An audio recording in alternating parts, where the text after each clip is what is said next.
Hello, God Gamers. You may notice something is different about my face. And that is a result that I met a very wise bug in my front yard. And he told me, change is good. And while change is good, it's not always good. Let's talk about the patch update. Let's talk about the current patch. The current patch, I think the meta has been pretty established and is very stale. It could evolve. Hopefully it'll evolve. We have 2.5 more weeks of this. Hopefully it will evolve, but or actually 2 weeks, not 2. What am I? I'm tripping. But hopefully it'll evolve, but who knows? But at this time, I've been really trying to test a lot of alternative strategies on my Smurf account. I've been testing Tahm Kench. I've been testing Aurelion Sol. I've been testing Pingu. I've been testing Vlad. And as I go through these tests, you know, I've had some success and I'm trying to find these other strategies so I can show them to you guys. But I always just come back to the game would just be easier if I was playing Ezreal. And I'm forcing around the three comps being Strategist Azir, playing around Ionias and Challengers, and playing around Void when you get the Void emblem. Or some people even just force Void without even the Void emblem. Or they're like flexing between Void Kai'Sa and Challenger and Ionia Kai'Sa. It really feels like that is really the most optimal way to play. And there are a few other ways you can play. Like some people have been making Tahm Kench and Aurelion Sol work a little bit, but it just really feels like it would be easier if you're playing Ezreal and tempoing around these few comps. Now, again, there are other comps that work, like Gunnar Tristana in the right spot can be good. I don't think it's super hard forceable on this patch. Playing the Noxian reroll can be good in the right spot. I think especially when you have the Noxian augments, but you can't play this comp contested. And so a lot of people like to contest this comp. So it's like you really got to be in the right spot and not being contested. That's why but it is a good comp once you get it online. Slayer Zed, I think, is a decent comp. It's very good. Look at the win rate is really high when you actually get the comp online. But again, you can't be contested when playing this comp. And then we have the Auction build, which is a comp that you can play while contested because a 2-star Auction can get you a top 4 if you tempo in the mid game. So I think that's kind of a fun comp, but overall the meta to me just feels pretty stale. Now I just said you can play like 6 different comps, but really the optimal strategy is to just play around those 3 compositions and play Ezreal every single game is really the best way to play the game. And any other way to play the game, you're slightly playing the game on a harder difficulty. And so that's just not that fun to me, personally. Yeah. And so, yeah, this is a result of, and I talked about it on the patch rundown. Riot, I have a real big problem with how the way Riot does balancing, and they are aware of it. They talk about it all the time, but they still repeat their mistakes. Now, again, I don't think this is the worst patch in the world. I think this patch is almost good. I think it's almost good. But in the patch rundown that I did on the beach, I was sitting there and I was saying, hey guys,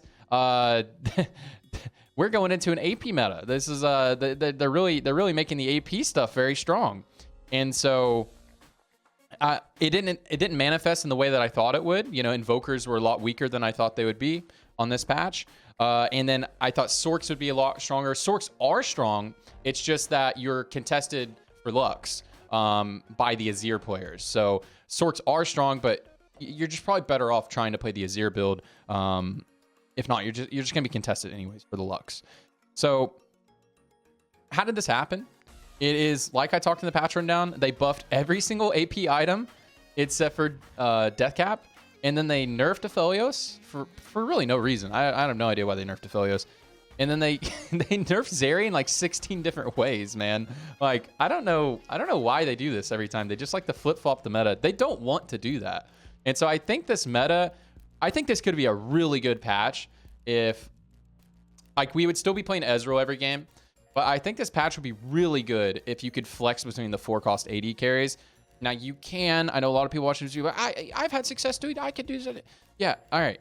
But what I'm trying to express is you are much better off, and you'll consistently climb better if you just get best at the strategy of forcing around Azir, Ionias, and Challengers. Like that is, if you get good at that strategy, that'll be the most effective way to climb. Which is sad. Which is sad because I do think this patch is almost really good. And yeah, so I just wanted to open up this discussion video about heavy-handed balancing and just kind of giving a meta update for you guys, because I did a meta update a few days ago, and things have changed. You know, more like the dominant strategies have really poked out. And guys, we do have 2 more weeks of this patch. I'm hoping that something evolves, but I don't think it's going to come from me. I've been really trying to test some stuff, and I'm just gonna. I think the play is to wait for the collective mass of the Chinese server to figure out a different way to play the game, because you know the game can evolve without any updates, and I think stuff could be discovered. It's just right now the reason why the meta feels so stale is because everyone plays the same legend.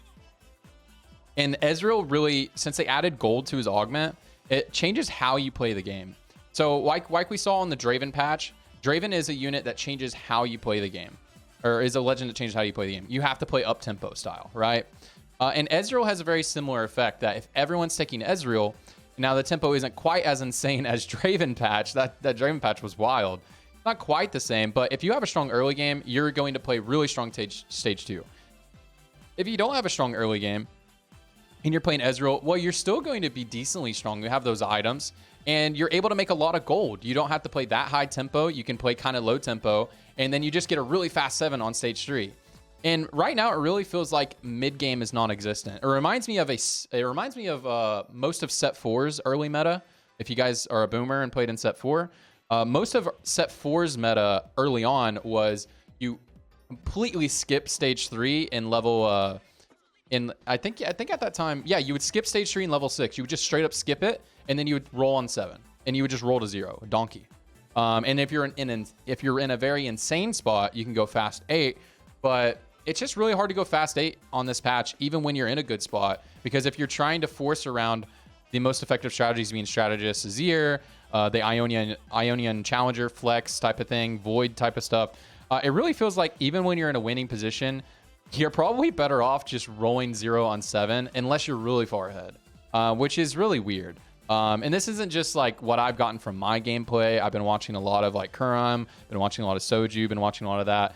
And like Soju, he's been trying to fast 8 and he'll pull it off sometimes. He's been trying to play Aphelios and that sort of thing, and he was not having a good time. And you just get punished by the idiots who roll to 0 on 7 because, again, everyone's playing Ezreal, and if everyone's rolling on 7, if everybody's donkeying on 7, even if it's the incorrect play, since most of your lobby is doing that, it makes you, who's making probably the more correct overall from like a fundamental perspective, when you're making the correct play about going to 8 in your particular spot, it's not the correct play because you're contesting for the same comps that the people are donkey rolling on 7. And even if those donkey rollers, even if they don't hit their comp, they're still holding your units. So even if they don't hit a 2-star Azir or 2-star Nasus or 2-star Kai'Sa or whatever, they're still holding at least 1 copy or 2 copies. And that's going to make it significantly more difficult for you to hit when you're on 8. And it just feels very punishing and unfun, honestly, to me. I'm someone who really likes to play very hard in the mid game. Like, I really like punishing people in the mid game. And it just really feels like right now, TFT, there are 2 phases of the game, early game and late game. Late game just comes super early. You'll see people donkeying the 0 on 3-3, level 7. You know, you'll run into people like that. Essentially, when you're playing the game, even in Challenger ELO, all ELOs, you just peek people's boards on stage 3 or in early parts of stage 4. They're all 0 gold level 7. With an occasional person who's super far ahead who's 0 gold level 8. And I don't know, man. It just feels kind of weird. And I'm just going to wait for the collective intelligence of China to figure this out. Because I am also going out of town this weekend anyway. So this is good timing for me because I wanted to take like a day or 2 off of playing anyways to see if stuff was discovered. I mean, I would still going to be playing on my Smurf to try to figure out some stuff. I'm not going to be playing on main right now because I'm not interested in playing the meta. The meta is just not very fun to me. It's not like I can't climb playing meta or whatever. It's just I'm not that interested in it. I'd like to be able to play. If we're going to be in a 4-cost meta, I'd like to feel good about playing the AD comps. Now you can play Aphelios and Zeri, of course, in the right spot. You can make it work. But again, it's just about the tempo of the game. The mid game does not exist, and you are just better off getting good at forcing Azir and Ionia challengers. Like that you're just better off playing that style than playing some of the other things that are effective in the meta. But you know, but yeah, guys, I will be out of town. This will probably be my last video for a few days. Just been very busy lately, guys. You know, I know I was just out of town for a week last week. It's just poor timing. A lot of stuff happening at one time. You know, I'm an adult, just happens. But I'll be in Austin for 4 days for a bachelor party for my boy. I'm a best man. So we'll be going there. We'll be having a good time. But I will be enjoying my time being away from TFT. And hopefully something gets discovered as we come back. And then we come back and make a lot of videos and talk about the new meta. If not, we're just going to have a lot of discussion videos on this channel. Because, again, I'm not really interested in covering Strategist Azir and Ionia Challengers. Like, I mean, I'm just not that interested in it. But anyways, that's pretty much it for the video. Appreciate you guys. I love you all. I love TFT. I'll see you guys in a few days.